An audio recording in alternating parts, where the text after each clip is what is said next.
السلام علیکم سر، کیا حال ہے؟ ٹھیک ٹھاک ہے ماشاء اللہ. آپ انتظامیہ میں تھے جی الحمد بہت اچھا کام کیا سر. میں نے بہت سے جتنے بھی کافی لوگوں سے میں نے انٹرویو کیا ہے اور میں نے ان سے تقریباً ایک ہی سوال کیا ہے. وہی سوال میں نے آپ سے کرنا ہے. کیا سوال؟ ناراض نہیں ہونا آپ نے. سوال بڑا جینوین ہے سر. یہ سوال ہمارا یہ ہے کہ مولانا فضل الرحمان صاحب عمران خان کو یودھی ایجنٹ کیوں کہتے ہیں؟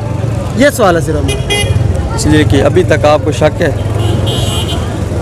شاید دیکھ لیں آپ کے سامنے ہے. مجھے تو آپ کو کیا چیز اس کی جو ہے اس سے ہٹ کے لگتی ہے یودھی ایجنٹ سے؟ ہاں جی وہ تو آپ بتائیں گے ہمیں. دیکھو نا میں مولانا صاحب نے اپنا موقف واضح بیان کیا تھا جی جی کہ اس نے ملک کی معیشت کو تباہ کیا، ملک کے اندر اسلامی شعائر کے اس نے خلاف ورزی کی، اور اسی طرح ہم عورتوں کے سر سے دوپٹے اتارے گئے. تو ہمارا جتنا بھی وہ کلچر تھا اسلامی جس کے لیے پاکستان کو بنایا گیا تھا، ہمارے اکابرین نے قربانیاں دی ہیں، ہر چیزیں قربانی دی ہے. ساری قربانیوں کو صرف پاکستان کا جو مطلب تھا لا الہ الا اللہ محمد رسول اللہ جس کے لیے بنایا گیا تھا، تو کسی ایک بھی اس کے اوپر انہوں نے کام نہیں کیا. سر وہ آپ کی بات دیکھیں، آپ نے کہا ہے کہ دوپٹے سر سے اتارے اور کوئی بھی اچھا کام نہیں کیا، یہ آپ نے دلائل دیے ہیں، تو اس وجہ سے ہم یودھی ایجنٹ کہہ سکتے ہیں. سوال ہمارا یہ ہے. دیکھو آپ دیکھیں، آپ اس کو جو اپنے یودھی ایجنٹ اس کو کیوں کہتے ہیں، یہ مین پوائنٹ یہ ہے.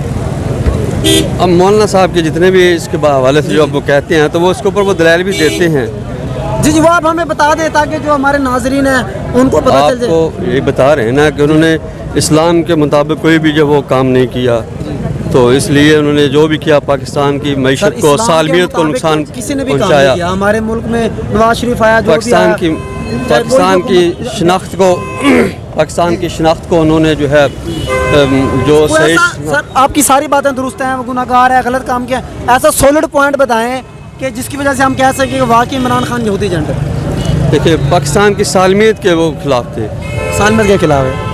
ہاں چلے سر آپ بتائیں. سر آپ ہمارے ساتھ یہ بتائیں گے. اچھا چلے اور کوئی ساتھی ہمارا جو بتانا چاہے. ٹھیک ہے سر، بہت بہت شکریہ آپ نے اتنا ٹائم دیا. جی ناظرین، ابھی ہم مزید جو دوست حضرات آئیں گے ہم ان سے پوچھیں گے، تو وہ بھی ان سے ہی پوچھیں گے، اس سوال کا جواب جاننے کی کوشش کریں گے آئے کہ وہ کیا کہتے ہیں.